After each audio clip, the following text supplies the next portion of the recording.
Leanne, from your perspective, how do we get into action? How do we change the world in real terms? Yeah, so that's a small question for me to answer. No.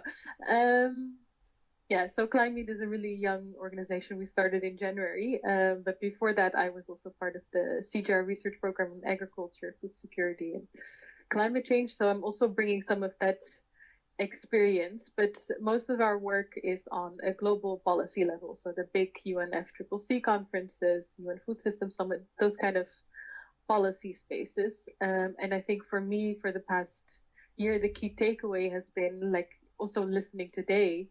It's not like we don't have solutions or good ideas or however you want to call them. It's the technical solutions are often there. Of course, we still have an adaptation gap and other questions to solve, but in essence, there are already quite some really good examples. But really moving that to action, I think, especially in the agricultural space, really requires also institutional innovation. Past weeks, I've been doing a mapping of all the initiatives in the agricultural landscape, working on climate resilient and sustainable agriculture. And that's part of the work we do on COP26 follow-up with the UK government. Part of the breakthrough agenda, so that's an agenda policy initiative that tries to seek breakthroughs in various sectors, and agriculture is one of them. We also have steel and transport. But if you compare that mapping with the mappings of the other sectors, I think one thing that really stands out is compared to those, the agricultural space is very, very, very crowded. And then, so that makes collaboration, I think, in a way, or at least coordination, quite difficult. And then if you also add to that, that some of, I think, the institutions in the space, especially the older ones or with a long history, sometimes are quite rigid or unlikely to move, or sometimes also embedded in the status quo, right? They have a stake in keeping the status quo.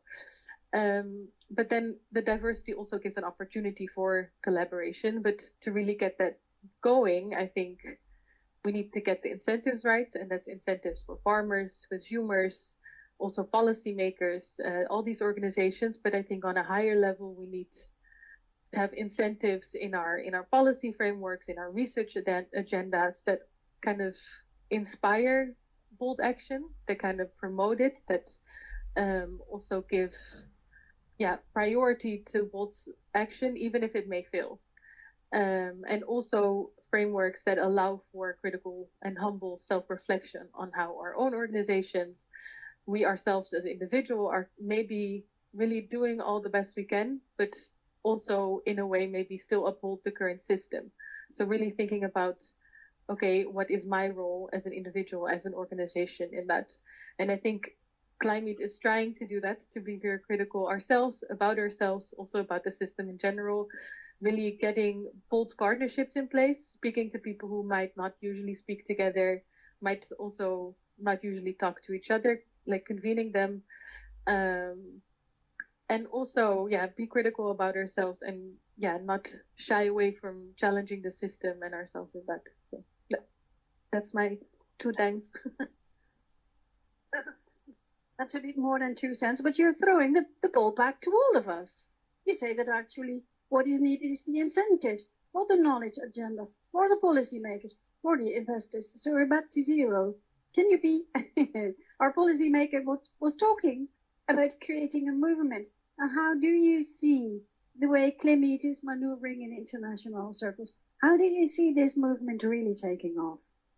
Yeah, so fair question. I think what we're seeing as Clim-Eat as a young organization is that we are attracting quite some momentum, because I think maybe we're doing things slightly differently. I think we're trying to be as bold as we can, given the system that we're working in. And I think, I'm not saying everyone should be like Clim-Eat. I don't think we need 200 extra Clim-Eats in there. So I think it's also about everyone thinking about what is our role and what's our contribution.